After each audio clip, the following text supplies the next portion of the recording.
So I'm going to briefly discuss how to solve problem 812. In this example, I have a project that I'm going to spend $250,000 for the investment.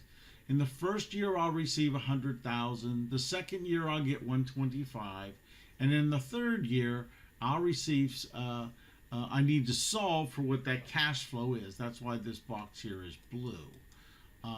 So I want to solve for that number. Let me make it a little bit more blue so it's a little easier to see. Sorry about this, but I think it's just a little difficult to see right now.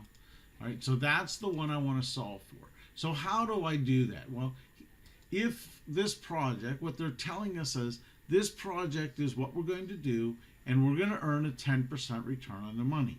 So the question is, if these three numbers are correct, 10% is correct, what is the cash flow in the third year? Now, this really isn't a very practical question.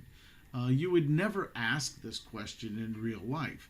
This is just a question that tests our ability to understand projects, and in this case, the technique that we're actually using is something called the internal rate of return.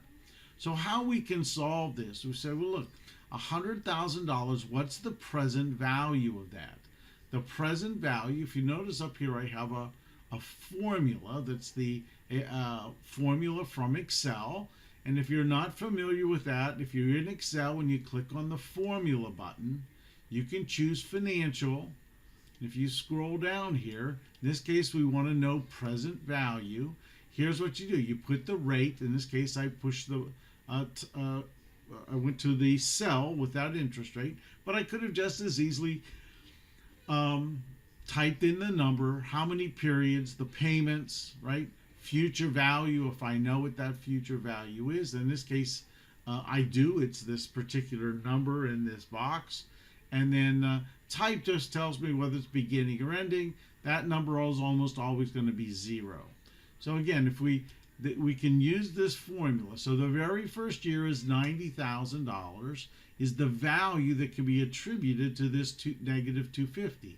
So that means we still have another $159,000 that essentially hasn't been accounted for yet. $125,000, the present value is 103.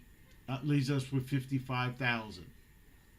So in this final year, we need to solve for the number or for the cash flow that's going to equal $55,785 in present value context. So how we can do that is just a formula. You take E5, you take the value that you want. In this case, it's negative, so we want a positive number here. So you make it a negative number of that, and you multiply it by 1 plus the interest rate to the third power, because we're trying to find the present value 3 years from now.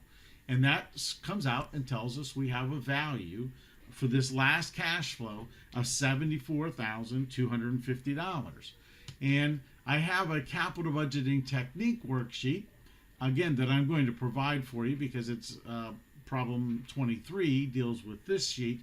And basically, if you put those numbers in here at the 10%, you'll see down below that the internal rate of return is indeed 10%.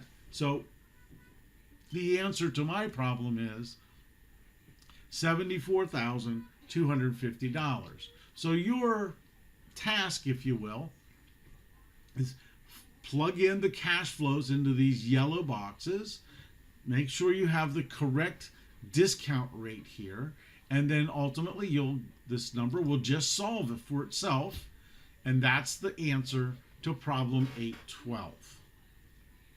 So I'll talk to you in another video.